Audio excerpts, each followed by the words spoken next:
Frank's world. Oh, Frank's world. Yeah. Spin the data, let it swirl. Quantum leaps, AI streams.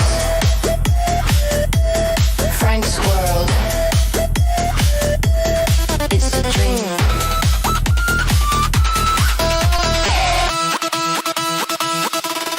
It's the dream.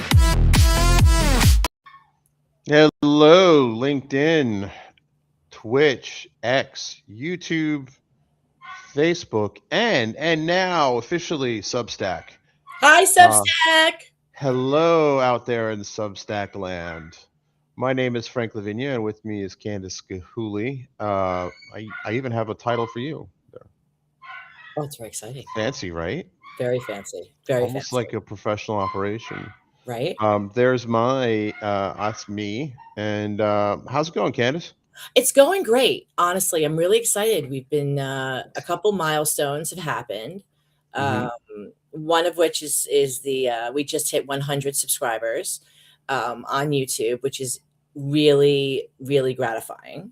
And honestly, our views are through. And that's on just the Impact Quantum channel, which That's now just- we're right. streaming on that too now, actually. So hello. So that's fantastic. It just shows that what we're doing is resonating, but more importantly, like we have the hours and the views. And so if someone is not subscribed, oh well, they're still coming, and they're still coming in huge numbers.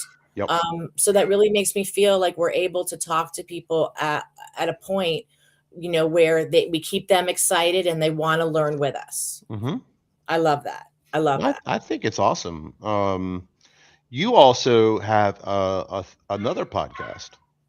That is right. I have Women in Quantum, and that is on my Substack, CandaceGilhooly.substack.com. Cool. And I'm super excited about it because I've only put up 3 episodes so far, but plan on releasing another one next week.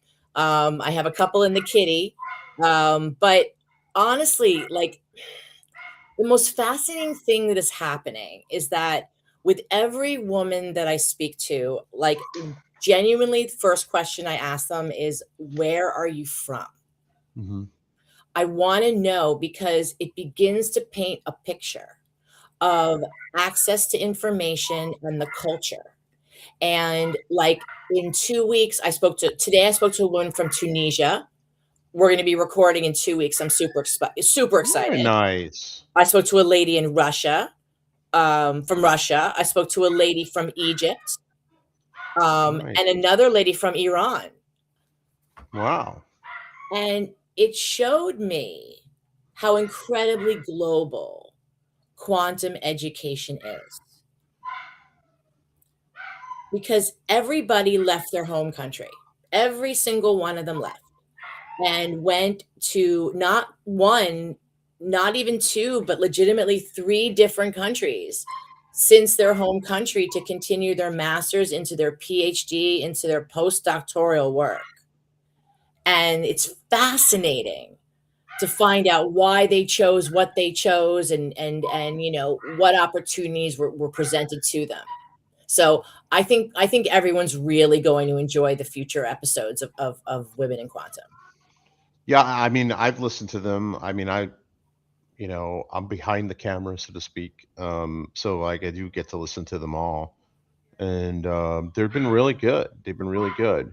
And I wonder if people have to go to different countries because maybe not every country or university system has a quantum computing footprint yet. Absolutely.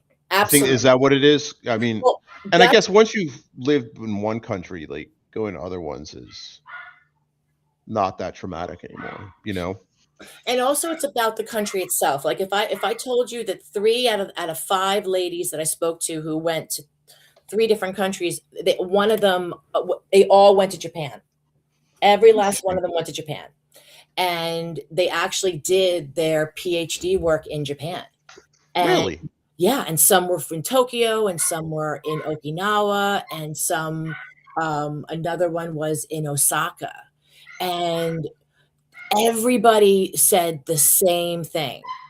they loved living in Japan and would absolutely consider living there for the rest of their lives if given the choice. They just not only loved the academics, but it was the culture, Interesting. and they loved the culture, and they also felt very safe, and that was kind of an interesting point. As a woman, it is an issue that you wanna make sure you feel safe, Right. and if you're gonna be traveling, you know, all around the world, it really does matter where you choose to go. Right. Right. So that was really it's fascinating. Really, I'm just so excited to release these episodes. So That's cool. I'm That's excited. We're cool. gonna do it here, Well, and we're also gonna do it, from the website and mhm. Spotify. We're gonna do everything. Yep. It's already on Spotify. That's right. Put that out there. That's right. It's on Spotify. So if you search for, I'm not gonna share the window yet, but if you see Women in Quantum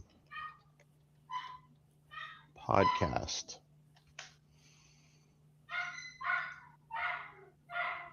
Yeah, it's on Apple Podcasts, comes up, and Spotify doesn't come up in the search list, but that's interesting. Our YouTube comes up, Okay. so yay us. Right. So this is somebody announcing it, and that's basically the video where you spoke to Natasha. Okay. Mhm. No, wait, that is not her. That is a different video. She's someone you should have on the show. So, Okay. but yeah, you see, the first actual result is Apple Podcasts. Oh, it's fantastic. It's great.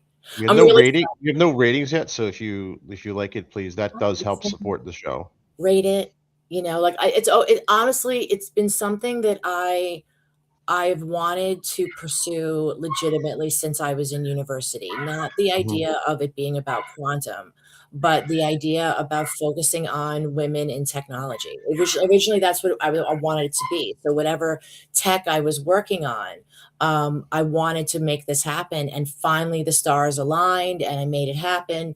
And doing it in quantum, it's blowing my mind, talking to these young, incredible women, that are just brilliant, and just and the ideas that they come up with because something excited them that they learned a little bit about, and now they want to dig deep into it and maybe even come up with their own startup.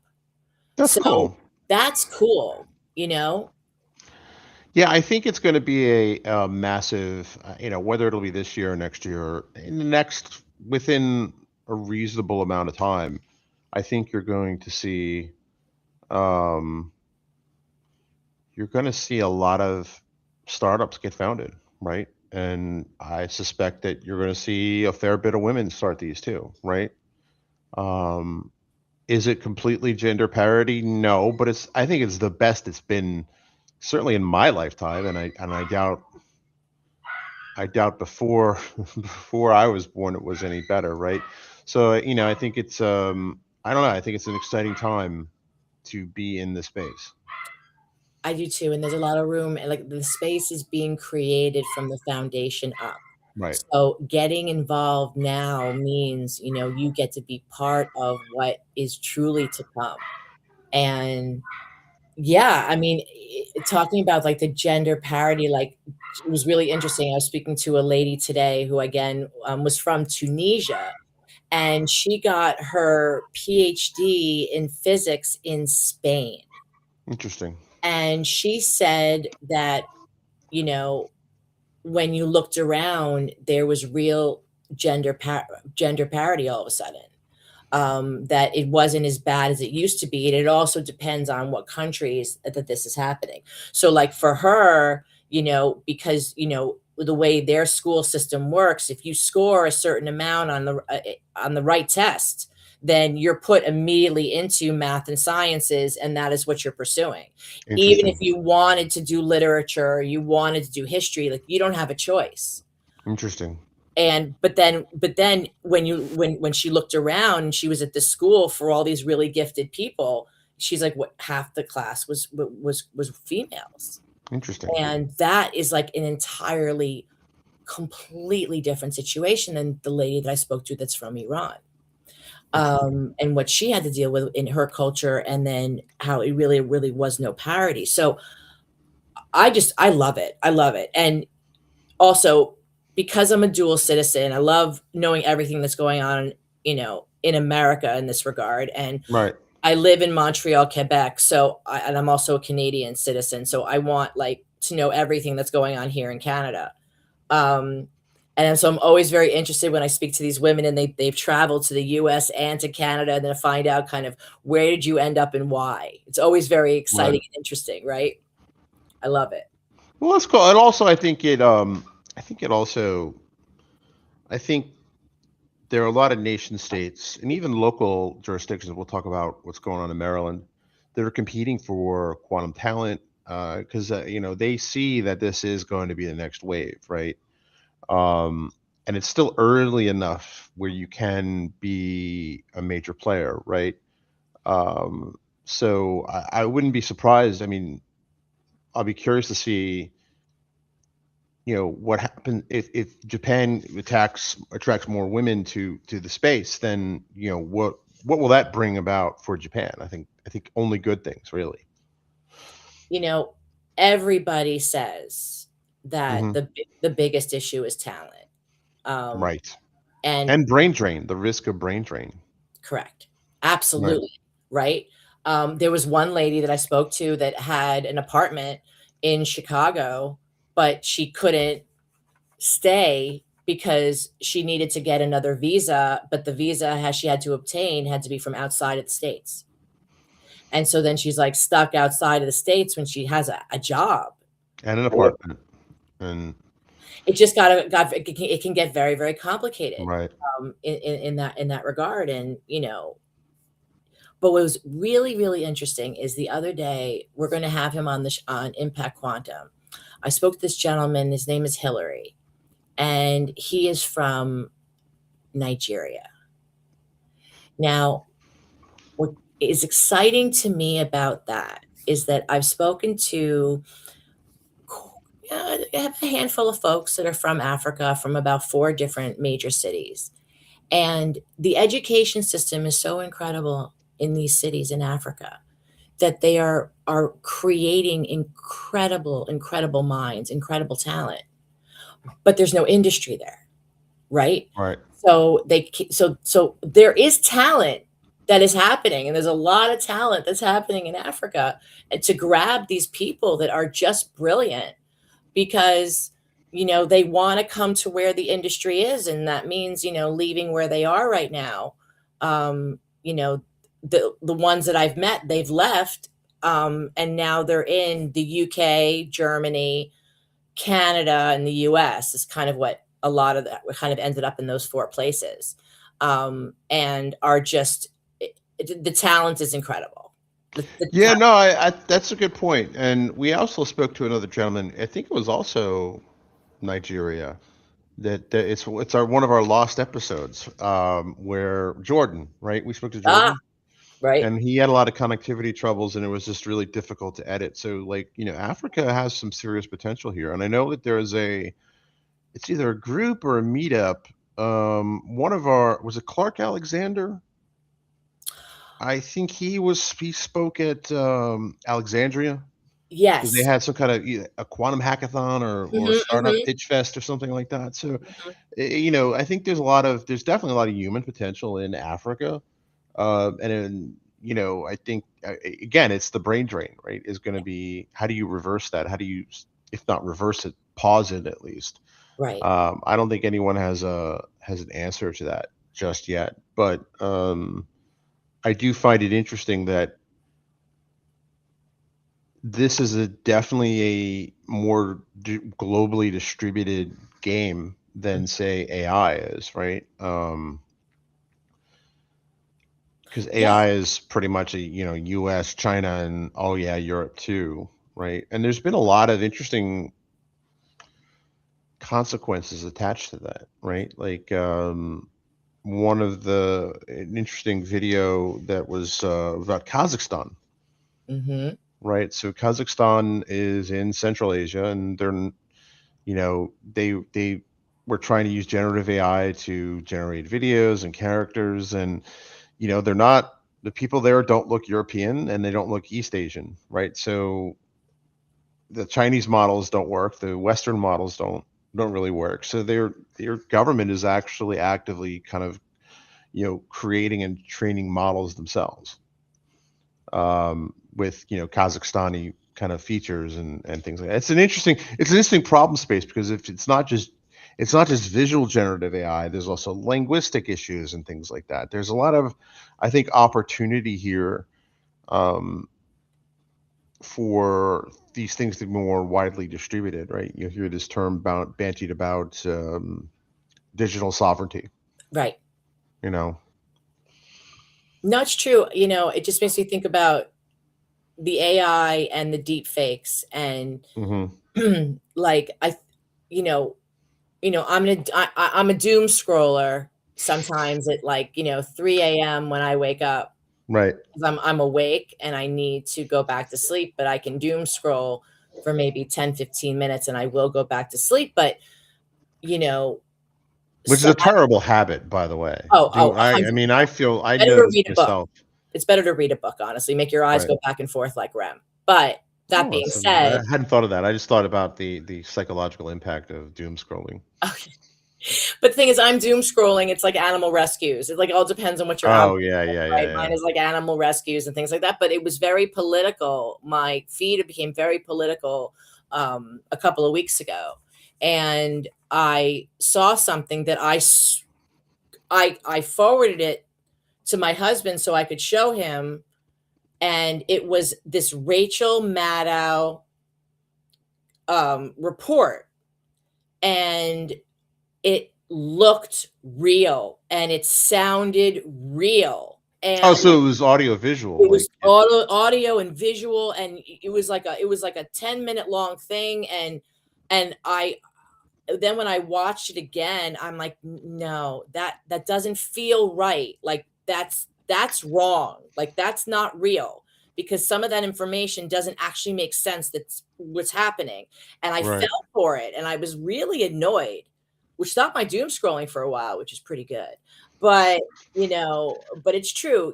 Quantum is global, and AI seems to be fairly centrally located. And then when you talk about Europe, you're not even breaking out any of the countries in specific, but like in quantum, what's going on in France is just startup. It's crazy what's going on in France. There's so much innovation in France. There's so much innovation happening. The UK is making deals with Canada, with Germany. A lot of deals are going on to kind of create and innovate together, right? right. Uh, There's yeah. definitely a lot of that, and France actually has, I think, to date, the highest valued European startup, in AI, Mixtral. Oh, okay. Um, so France is actually doing pretty well. Europe as a whole in the AI space could do better. Like, I don't want to throw shade at them, but they could do better. And I'm glad that they're taking the quantum thing. Um, Yeah, but, like, you don't hear anything really big coming out of Canada for AI either, which is a little well, it's interesting because Jeffrey Hinton is Canadian. A number of researchers are Canadian, but they moved to the US. Yeah, yeah, yeah. That is. but Canada, specifically Quebec, is Mhm. doing a lot for quantum. Remember, And AI, Joshua Bengio or oh, Joshua Bengio. Sorry, I no, it's okay, it's all good, it's all good, it's all good information. didn't But mean yeah, didn't mean to cut you off, but. it's all good. Honestly, it's really fascinating what's happening specifically in Quebec, Mhm. with startups in quantum. I hooked up with a venture studio, which we're going to be doing a Oh, series, yes, I'm real excited about that. right? Like, more to come on that, but that's really phenomenal. We're going to do like a deep dive with hopefully about 12 different companies and seeing what they're doing and why it's exciting, and then understanding how, this whole venture studio, how they vet their people, how they help their people. I just think it's going to be really exciting. That's I'm cool. That's stoked, cool. totally stoked. But you mentioned I want you to talk about Maryland. Yeah, so Maryland is doing a lot with quantum. The University College Park, which is near the IKEA. Okay. So, um, and it's Maryland is also home to the NSA, right? We're not that far from, the CIA headquarters and things like that. The U.S. government is obviously just across the.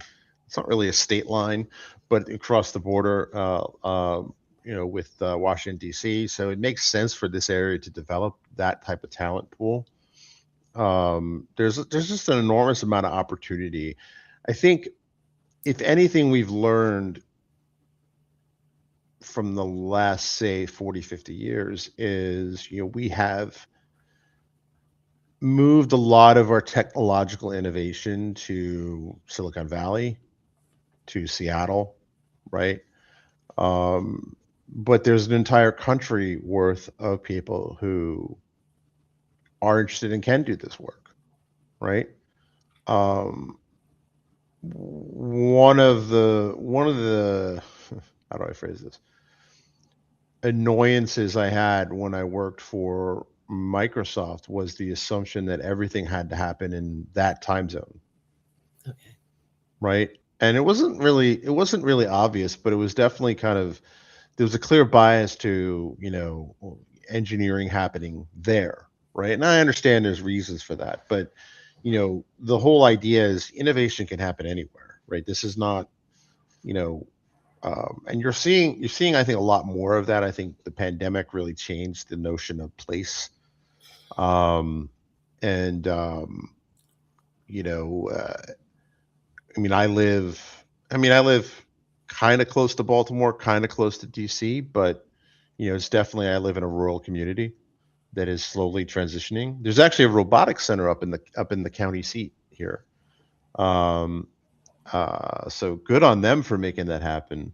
My oldest is a captain of his robotics team, and I'll dad Max here. And um, they made it to regionals, which is I think the first time his school has done that. So That's so exciting because that only means more for the program next year. absolutely, and like I couldn't go because it was my birthday that weekend, and I had the concussion, so I was here with the younger kids and the pups.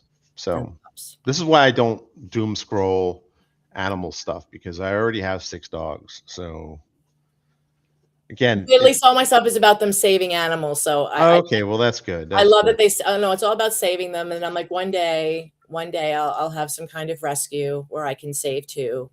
But not like that guy. I watch the one who lives in Oregon, Lee Asher. He like has hundreds of animals. It's insanity, but he devoted his life to it, and he's like That a would be star. awesome. He's like, yeah, But he has a 260 acre ranch in Oregon. nice, nice, nice, Crazy, but it's beautiful. I think that's like a beautiful, beautiful thing. nice. But I wanted to go back and talk about funding for a second, because what I noticed was happening in the past couple weeks is there's been a lot of money flying around quantum.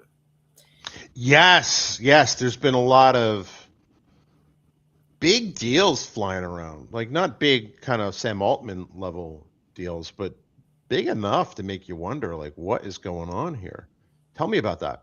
Well, like for example, just this week, there's a Paris-based company called Quantum Nation, and they just closed their second round of funding at 220 million. Wow. Right? That's a really, really big deal. And again, France, which I think is Right. super exciting. Right. But it's also showing that there is capital. There's capital out there that's not leaving the quantum market. Right. And I think that, this kind of institutional approach um, is really getting the money makers excited. Also, not for nothing, but again, Europe is really, I mean, they're doubling down on being a sovereign quantum competitor, Yeah. and that's brilliant. Like super, that's very exciting. That's like one thing that happened. No, I think that's a net positive for Europe, because I think over reliance on any one particular technology provider, whether they're American, whether they're Chinese, does start to erode your sovereignty as a nation, as a culture. And I think that people are finally waking up to that, right? When you ask, any of these LLM models, the majority of them are going to have a distinctly American, and even then, a distinctly West Coast of America point of view, because it's where they're from, right? And this wasn't intentional. I doubt very much that that was intentional bias. I doubt it. Possible, but unlikely. Um, but it's still going to be there, right? Bias is one of those things where try as you might to get rid of it, it's really pretty close to impossible to get rid of it. I think we should take on in the AI space an approach that was pioneered in cybersecurity, right? The zero trust approach, where just you assume it used to be that, in the olden days, you'd have a firewall, you would assume your network was safe, right? Now the philosophy is assume breach, assume that you've already been breached, and then act accordingly. And I think that we should, with AI, assume there's bias, right? For sure. Make the assumption that it's there because it's probably there, right? And there's the biases you can find and the ones that you haven't found yet, right? And I think that for lack of a better term, paranoia that exists in cybersecurity, and that it's very well justified, right? Absolutely. Like, Um, we talk about it daily, like, right. are you paranoid enough? You know what I Yeah, mean? Like, and no, there's something to that, mhm. and I'll give you an example. My wife, as you know, and many of our listeners know, although Substack people may not know, my wife works in IT security. And, when I first, I flew back from reInvent, and that's when last time I was at reInvent was when ChatGPT launched. And, I was just blown away by it. And I was explaining to her how LLMs work. And then she just basically turned. So all of that training data can be one giant attack surface. And I was like, well, no, she was right. And Yeah, right. But it's her, because that's her well, perspective. that's her perspective. And I, it took me a minute to be like, oh my God, she's right. Even went from, oh, well, oh my God, she's actually right. And that sounds bad, but you know what I mean, right? And I would tell other data scientist people, other AI people that, like, don't you realize this is one big attack surface? They looked at me like I was wearing a Wearing a tinfoil tinfoil hat. hat. And, Exactly. yet a year or two later, OWASP, which is an organization of security professionals, they have a top 10 or top 11 security thing, was talking about that, like the second or third principle or commandment, or however you want to call it, is just that, like, that is the attack surface. So, today's paranoia is tomorrow's or next year's security best practice. So I think that we can learn a lot from cybersecurity and AI, and but just by implementing a zero trust, or zero, assume bias, right, instead of assume breach, because that's just the way it is. And now when you look at things that are going on there with um it's not called Claude anymore, it's called blanking on the name, um OpenClaw. Oh, okay. Have you heard about this? This is pretty crazy. No. OpenClaw is basically this agentic um, framework, and it's gotten a lot of attention. It basically gives even more agency to AI agents, which has enormous security implications, right? So I don't know if this is true because it just seems very clickbaity, but somebody, an AI bot had sent us a pull request or for a code base, and the code base maintainer refused it for one reason or the other, and the bot then went and started a smear campaign against the person who denied it, which was if it's true and not clickbait, then that's an interesting and disturbing development Right. in this space. But as we go from prompting, which is you chat with the AI, to the AI is going to go out and do things, right? And you can do this now. You can try this now with, whether it's ChatGPT or uh, Gemini or Claude. You say like, get me the latest news. I mean, it's basically an agent of sorts, right? It's going out and fetching the latest news from the internet. Okay. And if you ask it to do a task and you're in a certain type of account, it will actually go and research stuff for you. Actually, yesterday, I meant to tell you this yesterday. I know you're camera shopping now, Right. and I was like, oh, you should ask AI. And then I after I hung up, I was like, I should tell her to have it do the research for her and do a comparison chart. I did this for my son's Christmas gift, my eldest Christmas gift. He wanted another 3D printer, which of course he had to tell us this 2-3 days before Christmas. Of course. Right. Of course. And they had teenage boys. Yes. And so I was like, well, I can't really get it on Amazon at this point, right? So we went to I was like, well, what does Micro Center have? So I looked at it and I was like, oh my God, there's so many options. So I was like, you know what? I'm gonna use AI. Right. So I just basically said, turn on research and agent. I was like, put in the fields that he cared about. He wanted this, he wanted a bigger kind of print plate and all that. And I was like, given all of this, give it this, what's the best option? And this is my budget, and I want you to produce a, Excel spreadsheet of kind of the options, and sort them by this rating and things like that. And it went out and did it in about 30 minutes. It took it did all this analysis, and I was able to basically give him a link to a Google sheet, like, here, Right. which one do you want? Right. That's fantastic, right? Like that's like my own consumer reports. Yeah, exactly. But with exactly what I'm looking for, right? Yeah. And I think that's really the exciting thing about AI. Everyone talks about the job apocalypse and things like that, and there is concern about that. But if you think about what Uber did, Uber basically gave you not just a ride, but you kind of had a personal chauffeur, right? You look at Instacart, it gives you a personal shopper, right? These are all things that were really relegated to the highest, earners in society, right? Or the wealthiest in society. Now it's accessible to a lot more people. And I think AI can do that, right? You have your own personal researcher, right? Your own personal things like that.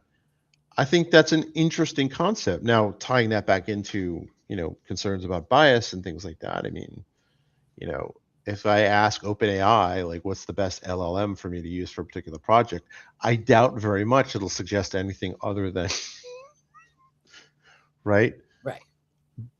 But I think as long as you use that research data, the report that it gave, and have that in mind, that it's not going to be totally objective. And I don't think humans are totally objective either, if we're being honest.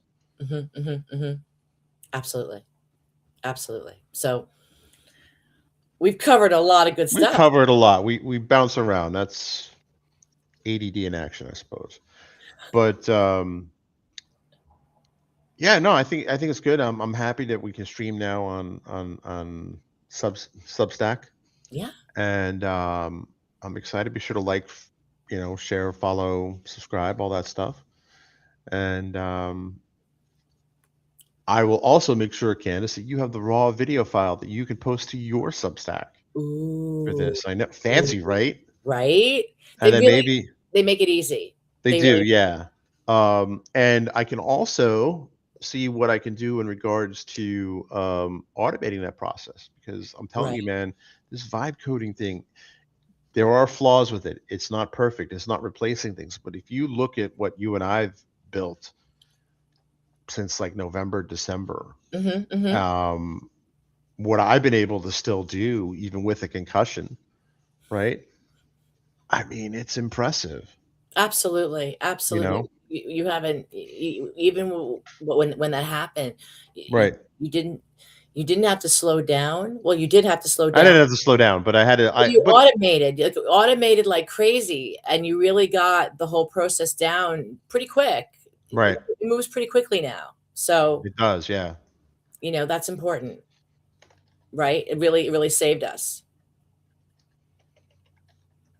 Cool. So, any final call to action? Check out Women in Quantum. Yes, absolutely.